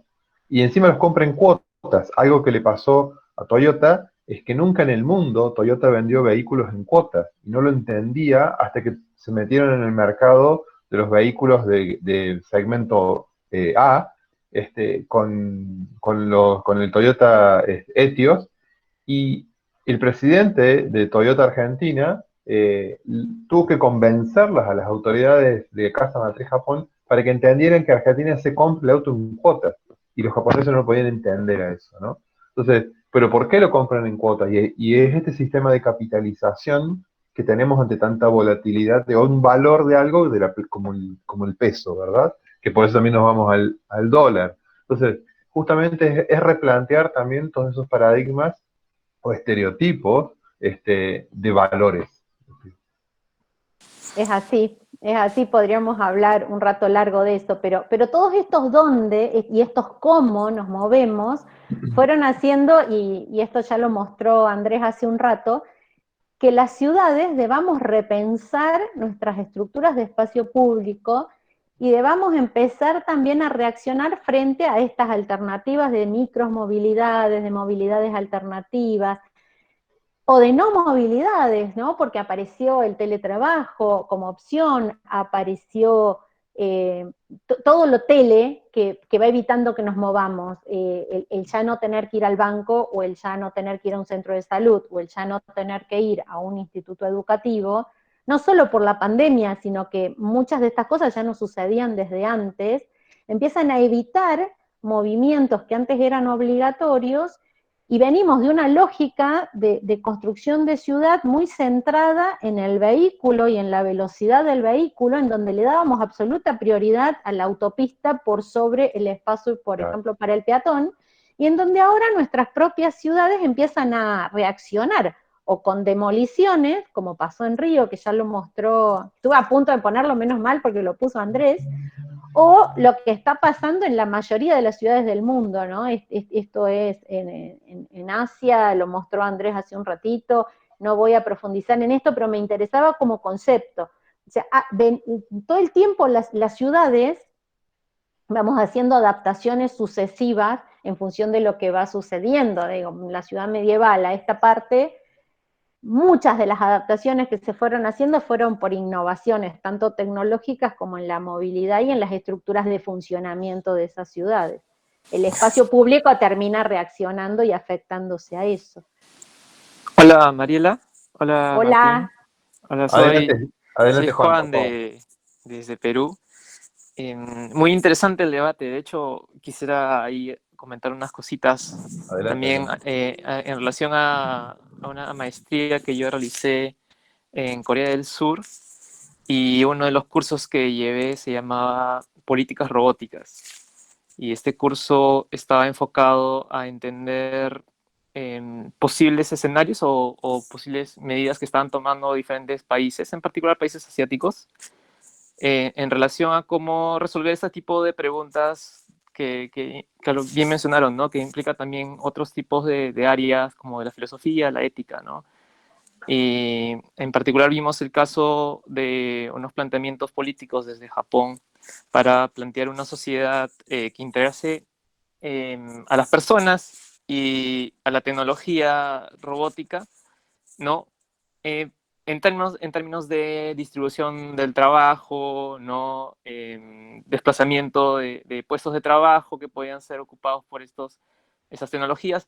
Y creo que un debate interesante y que de alguna forma también se vincula a lo que estaba mostrando en los casos de diferentes países, es que creo que hoy en día la tecnología ya no se puede ver solamente desde el elemento material o el objeto, ¿no? Sino que hoy en día también se extiende a estos hibridajes físico-digitales, y lo interesante de eso es que cuando, al menos desde mi perspectiva, cuando se piensa en estos temas de impacto, es necesario, y creo que se está dando de alguna forma, la vinculación de actores que anteriormente no estaban para nada vinculados, ¿no?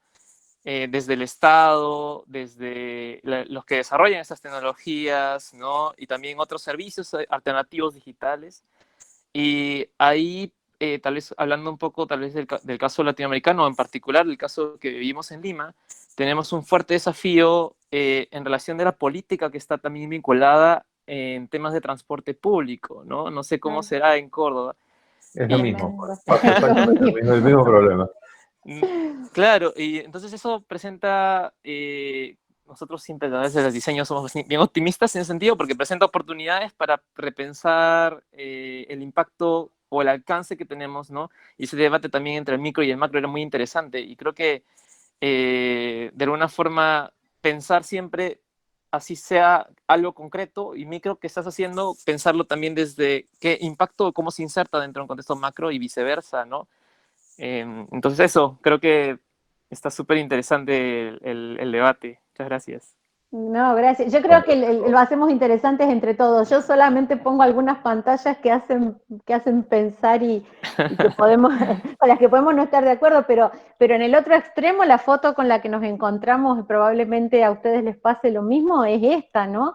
O sea, la foto de Latinoamérica termina siendo esta, y entonces uno dice, bueno, si no son tan caras estas nuevas tecnologías, ¿cómo podemos hacer que empiecen a incluir a más personas y que empiecen a transformarse en una potencia y no en y no en un espacio de exclusión? Nos pasó ahora con el paso a la virtualidad, cuando empezamos a encontrar que en realidad podíamos dar nuestras clases, pero el problema es que no todos podían acceder a nuestras clases, y eso duele porque sabemos que existe la tecnología, y lo que falta entonces es que pueda esa tecnología llegar a todos. Acá creo que también hay un espacio para pensar los hiperespacios y la hipermovilidad, y cómo empezar a reconciliar determinados desafíos de proyecto que tendremos desde el diseño. Yo quería sumar algo, una reflexión, ¿no? Al que decís vos, Mariela, y lo que comentaba Juan. Yo creo que a los políticos, a quienes toman decisiones gubernamentales, habría que hacer un curso intensivo de vida urbana, ciudadana, unos 5 años de todas estas realidades, y después que tomen decisiones, ¿no? Un día en la ciudad. Sí. Claro, o también podrían ser planteamientos estratégicos participativos, ¿no? Que los vinculen. De hecho, por ejemplo, lo que pasa en Lima es que hay mucha ignorancia con respecto al diseño y la importancia de para lograr soluciones. Entonces, claro, creo que por ahí podría ser. Sí. Aquí pasa exactamente lo mismo. Y un poco te adelantaba, Juan, pero el qué del que vos hablabas, ¿no? Que hasta ahora intenté ir llevando la charla desde las ciudades y los soportes más físicos hacia las respuestas objetuales que van apareciendo y de servicio que van apareciendo, y tangencialmente fui introduciendo al sujeto, pero en estas relaciones de coimplicación, me voy a concentrar más en qué sujeto estamos siendo o qué nos está pasando como sujetos, y entra esto que creo que decías vos, Juan, recién, ¿no? ¿Qué estamos siendo? ¿Un sujeto objetivado o un objeto subjetivado? ¿Qué es más sujeto hoy? El objeto que nos permite interactuar, o nosotros mismos. Y a su vez, y vuelvo a citar a Virilio, él habla de la autoindustrialización, y que todo el tiempo nos vamos incorporando objetos a nuestro sujeto, y que ya no podemos ser sin esos objetos. Reacciones desde el arte y más la diversidad y estos múltiples sujetos que empezamos a hacer. Y finalmente, que tiene que ver con bueno, y acá cito a otro filósofo que les recomiendo, que se llama Byung-Chul Han, que tiene 2 libros que se llama, uno La Sociedad del Cansancio y el otro La Sociedad del Rendimiento, que me parecen libros maravillosos, y que él habla de esta sociedad activa que se está convirtiendo en una sociedad del dopaje, ¿no? Una sociedad del dopaje en donde, y cuando uno se sienta a pensar una respuesta de diseño, tiene que llegar a la sociedad que estamos siendo. Por eso me interesaba hablar del sujeto y de lo que estamos siendo como sociedad. Estamos siendo una sociedad en donde todo lo mide, todo lo cuantifica, estamos siendo una sociedad que medimos cuántos pasos hacemos por día, si estamos tomando agua o no. Pareciera que nuestro celular nos va diciendo cómo tenemos que vivir y que no es rica la comida si no le sacamos una foto y la subimos a una red, o no está buena la remera si no me termina de medir algo que está pasando en mi cuerpo. Entonces, ¿cómo debieran ser los objetos que vamos a pensar frente a esta demanda que empieza a tener la sociedad? Y una sociedad que ha cambiado sus formas de relación, que va justamente avanzando hasta estas pulsiones entre grandes avances tecnológicos y técnicos que también son debates éticos, como la clonación, los estudios de ADN, la inteligencia artificial incorporada al sujeto, y todas estas enfermedades de las que hoy se habla por la pandemia, pero que en realidad vienen siendo desde hace un montón de tiempo, estas enfermedades que fueron apareciendo en esta sociedad del dopaje, como nunca se habló de patologías como estrés, depresión, pánico, consumos y en esto lo comparo con el folleto de una cadena de farmacias, esto que ha grabado, así que no la voy a nombrar, pero cuando uno mira el folleto de algunas cadenas de farmacia, la mitad del folleto es qué podés tomar para sacarte cosas de encima, y la otra mitad del folleto es qué podés tomar para energizarte y para estar más arriba. Entonces pareciera que no podemos ser más si no nos incorporamos algo en el cuerpo. Y lo que más preocupa es que empieza a aparecer desde el niño, o sea, como nunca hemos medicado a nuestros niños, como nunca se habla de obesidad o de anorexia infantil, además de la desnutrición, y digo, nos está pasando a todos por encima esto. No tiene que ver con los hiperlugares móviles, pero sí tiene que ver con los seres que estamos siendo, y finalmente esos seres que estamos siendo somos los que vamos a interactuar con los objetos también que vayamos a producir. Martín, ibas a decir algo. No, justamente estaba tratando de hacer la asociación con los hiperlugares móviles, pero esos hiperlugares móviles van a tener sentido si hay seres humanos interactuando, ¿no? Entre seres humanos, porque pensaba en lo que pasó, ni bien comienza la pandemia en el mundo y el mundo se paró durante un mes, ¿no? De abril se paró el mundo, y cómo la naturaleza, los animales y el ciclo de vida natural, en un mes y medio, abril y mayo, se empezó a recuperar y empezó a tomar parte los animales en la ciudad, y todos nos sorprendíamos en las redes sociales porque los animales aparecían en las ciudades, ¿no? Sí. Están invadiendo las ciudades. No. En realidad están usando su territorio que nosotros estuvimos invadiendo. Están disfrutando. ¿No? Claro. Entonces, no había humanos. Entonces, al final, pensaba en tu conversación y decía, ¿no seremos nosotros los que estamos de más? Y siempre es la pregunta que me imagino que se hará en el resto del mundo animal y vegetal. Sí, ¿no? ¿Quién sobra? Y más preocupa, o creo que hay que empezar a mirar esto de la autoindustrialización, ¿no? Y no sé si escucharon, por ejemplo, Neuralink y esto que está empezando a difundirse ahora, que cuando se empieza a comentar es porque ya está siendo usado. Esto de optimizar nuestros cerebros y tomar lectura desde nuestros cerebros para nuestras computadoras, puede dispararnos hacia lugares... Yo creo que acá van a aparecer los próximos accidentes, ¿no? Uh-huh. Y asusta, preocupa, pero a su vez es una cosa maravillosa. Imagínate que yo me enchufo esto y les puedo hablar en inglés directamente. ¡Wow! Y va a suceder, probablemente, no sabemos, pero preocupa esto de pensar qué podemos hacer con nuestros propios cuerpos y qué pueden hacer con nosotros. Porque también acá empiezan a interactuar cuestiones de poder. Mariela, hay una autora que puede ser interesante que se llama Sherry Turkle, quien justamente hace varios estudios de la psicología del desarrollo humano en relación a las tecnologías. Ella se ha centrado más en aparatos móviles, que es algo más como masivo actualmente, ¿no? Claro.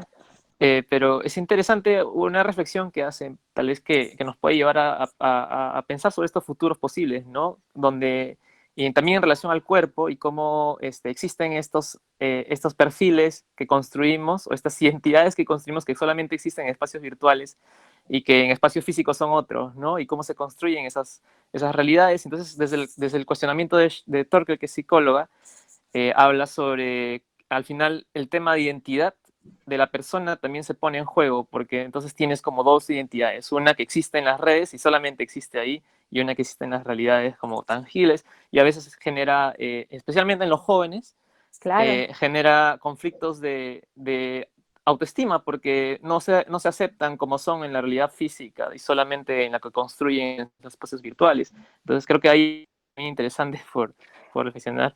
Tal cual, y el efecto filtro, ¿no? O sea, uno lo mira, cuando uno lo piensa un poco, dice, ¿qué estoy haciendo? Pero un montón de nosotros agarra el celular y piensa, ¿dónde está el filtro? ¿Y el filtro para qué? Y también hay que ver con toda esta tendencia hacia los hiperlugares, el hiperconsumo, el hiperproducto. O sea, si a nosotros nos está convirtiendo en hiperhumanos o en hipohumanos. O sea, si realmente ser hiperhumanos tiene que ver con aumentar nuestras prestaciones, como decías vos, me pongo un chip y hablo inglés, y si realmente ahí está aumentando o disminuyendo la calidad de ser humano. Exacto, exacto. ¿Qué seres, no? Por eso la pregunta de estas pantallas, creo que la central es, ¿qué seres queremos ser o estamos siendo o vamos a ser? Y ahí vamos a otro dilema hiperético. Ni ¿Quién hablar. tiene la posibilidad económica de hacer eso? Entonces va a haber seres superiores porque han tenido una posibilidad económica y otros inferiores que no, y bueno, está un poco como ahora, pero se va a acentuar más. Sí. Vamos a quedar humanos hipertensos de tanta tecnología. Totalmente. Es que estamos como paralizados ante tanta conectividad, es decir, nuestra cotidianeidad es estar conectado a través de una pantalla, hoy más todavía en esta situación de pandemia, ni hablar de los que somos profesores, ¿no? Hay una película, El dilema de las redes sociales. Hay un documental de Netflix, yo lo puse, es fantástico y mete miedo un poco, ¿no? Sí, sí, sí. Bueno, los que cursaron ciencias humanas hace muchos años, nosotros siempre trabajábamos con la película Gattaca, que es ya muy vieja, pero que empezó a instalar estas cuestiones. El cine en eso, bueno, siempre lo ve antes y está bueno verlo tiempo después porque las escenografías y los imaginarios, desde donde lo ve, terminan siendo del pasado. Es muy difícil pensar el espacio del futuro. No sé si vieron la película Brasil, por ejemplo, con Z, Brasil, y las imágenes de la película remiten a la época en la que se pensó la película, aunque los debates o lo que plantea como argumento tienen que ver más con los problemas de esta época. Bueno, esto como para seguir reflexionando con el qué seres, tiene que ver con Harari plantea que en el 2050 vamos a ser amortales, porque ya va a haber suficiente tecnología como para repararnos todo el tiempo, y que la única forma posible de morir que vamos a tener los sujetos va a ser el accidente o el suicidio, porque todos los otros fallos van a poder ser reparados porque vivimos en una era técnica.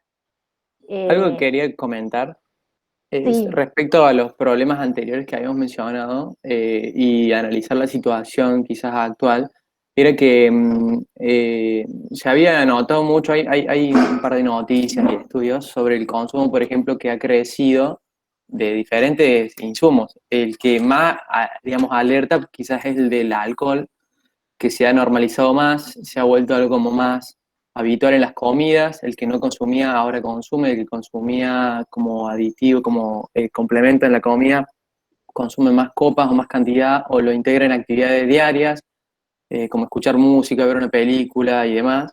También ese consumo que te vuelve más sedentario, entonces también disminuye la movilidad de la gente, de la persona en sí, de las actividades diarias, todo lo que es actividad física se ve afectada por eso, y que también puede tener mucho que ver con esto que estamos tratando de buscar, que es una respuesta a la movilidad urbana, ¿no? Exacto. Veía mucho hincapié en esas actividades que quizás son, no sé cómo, degenerativas quizás hacia la persona, y que, bueno, justo chocan con esta idea de que ya podríamos llegar a ser amortales, sería, no, o, Sí. y que Inmortal. puede ser que Amortales, no inmortales. No, sí. Él habla de amortales. Amortadela quisiera dentro de un rato. Claro, que quizás esas Gente, actividades terminen siendo les contrarias. cuento un poco. Mariela, nos están quedando 20 minutos. Ay, bueno, yo creo que para me quedan llegar- 2 pantallas ya nada más. Bueno, para después que le comentamos a los Sí. chicos cómo continúa la jornada de hoy, porque va a ser un poco más, digamos, un poco más larga, pero para que tengan planificación de sus actividades. Estoy cerrando, Martín, te prometo. No hay problema. Yo espero Pero recordarnos a todos. Siempre suelen dejar imágenes negativas estas reflexiones, pero a mí me gusta esto que dice Agamben cuando dice que un ser contemporáneo es capaz de percibir en su propia época la oscuridad y también las luces, viendo esas luces como posibilidades superadoras a explorar, y yo creo que este es el desafío de este workshop, ¿no? Y los procesos con los que nos estamos enfrentando son la robotización o la humanización, la metropolización o la territorialización, porque también como urbanistas nos debemos ese debate, y eso lo está discutiendo mucho en países como Italia, por ejemplo. Si uno ya puede tele hacer todo, teletrabajar, teleconsumir, ¿necesita vivir en ciudades de millones de habitantes, o podríamos empezar a pensar en otras estructuras con otras calidades y con otras posibilidades de nexos sociales alternativos que no nos lleven hacia esta humanidad casi de individuos, de soledades, de desconexiones, por la que también estamos atravesando? Y entonces aparece en este desafío: desterritorializamos para reterritorializamos, ¿cuáles son nuestras posibilidades? Ahora, a partir de qué decisiones se tomen o hacia dónde vayan, este dibujo de los mapas de países y de los mapas de mundo, aparecerán también los desafíos de proyecto y las demandas de estos hiperlugares móviles. ¿Qué servicios deberán brindar estos hiperlugares móviles? ¿No? Estoy intentando abrirles alternativas para que no nos quedemos solo pensando en respuestas para las grandes ciudades, sino que los hiperlugares móviles probablemente podrían, es una hipótesis, servir para acercar pequeños poblados a los servicios que hoy tienen las grandes ciudades, o no. Creo que hay ahí un camino también por andar, sobre todo por el tipo de estructura territorial que tenemos en nuestro país. Y quiero cerrar con la frase con la que empecé, porque tal vez decirla en este momento lleve a que se la termine que nos termine de permitir la reflexión. Uno a veces cuando lo dice al inicio no sabe muy bien hacia dónde va la charla. Insisto, la crisis consiste en el hecho de que lo antiguo fenece y lo nuevo no puede nacer. Veremos cuándo nace lo nuevo. Muchísimas gracias. Bueno, bárbaro. Genial, un aplauso entonces. No, por favor.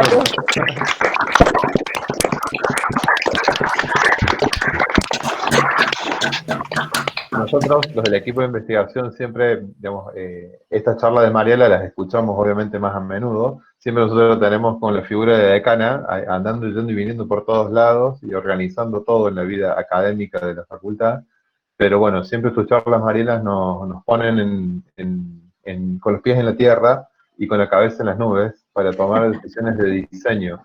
Y justamente, digamos, ese es el motor que tiene de bueno, digamos, este equipo para poder plantearnos nuestro rol de profesores en el grado, pero también como profesores que hacemos investigación que nos corresponde hacer.